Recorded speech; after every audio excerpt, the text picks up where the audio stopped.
Can Canada's telecommunications competition survive in a landscape with reduced players? From the 1970s onward, discussions about enhancing competition in Canada's telecom sector have been a long-standing issue.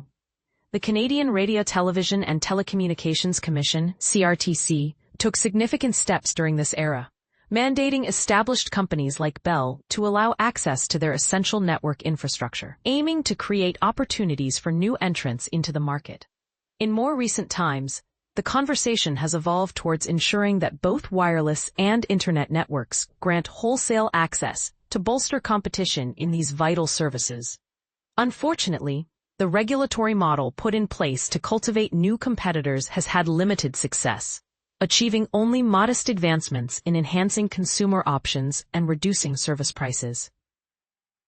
Gone are the times when telecom monopolies dominated basic telephone services, yet the quest for a competitive internet and wireless landscape remains challenging. Canada continues to be ranked among the most expensive countries in the world for these services. A number of independent internet service providers have seen some success as consumers demand more affordable internet options. However, their reliance on regulatory decisions and the slow process of obtaining access to the latest speeds and technologies limits their ability to effectively compete. The industry is now embroiled in a new regulatory dispute regarding access to the crucial last mile of internet fiber connections.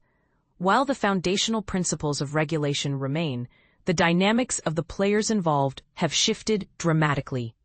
An unexpected development has occurred with Telus, one of the big three telecoms alongside Bell and Rogers, seeking to leverage the existing system to penetrate the Ontario and Quebec markets, regions where its broadband internet service presence is minimal.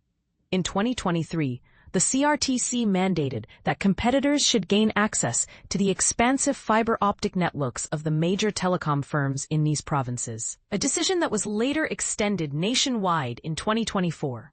This ruling has stirred vocal resistance from Bell as it faces obligatory access requirements to its fiber networks, as well as from Rogers, which will now face heightened competition, along with regional providers like Cogeco and Eastlink, who had anticipated benefiting the most from this regulatory change. Currently, this decision is at the center of a court challenge and has led to appeals to the federal cabinet to consider excluding the top three telecom companies from reaping the advantages of this policy. This situation poses several pressing questions. Firstly, should the policy exclusively benefit smaller, independent service providers?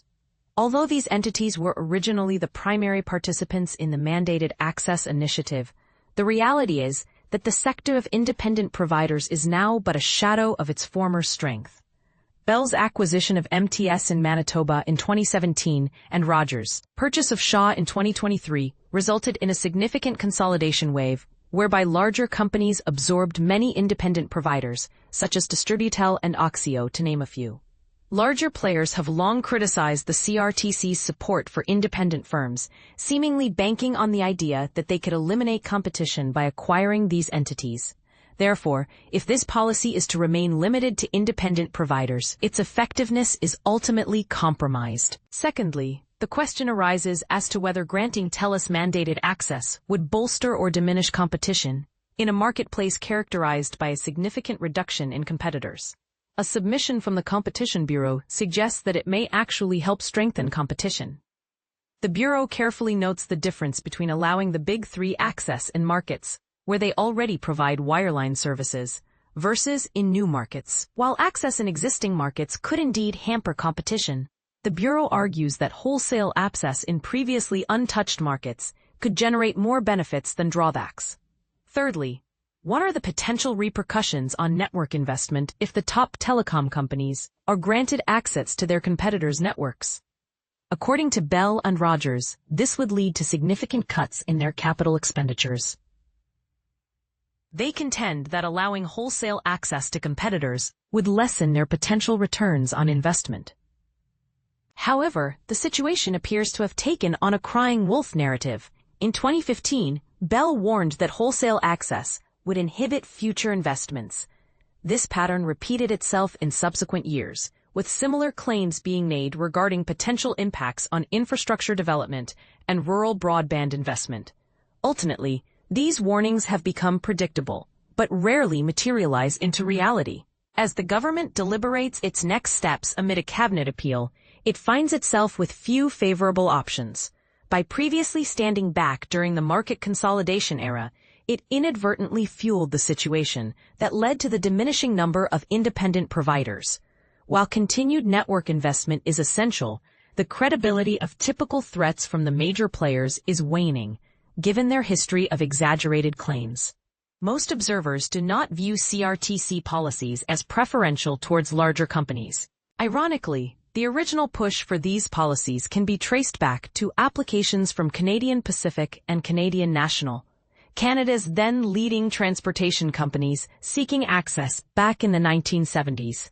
In essence, these policies have always aimed at maximizing competition, no matter the size of the provider. This fundamental principle should guide the federal cabinet as it navigates the complex battleground of internet competition in Canada. Michael Geist holds the Canada Research Chair in Internet and E-commerce Law at the University of Ottawa, Faculty of Law.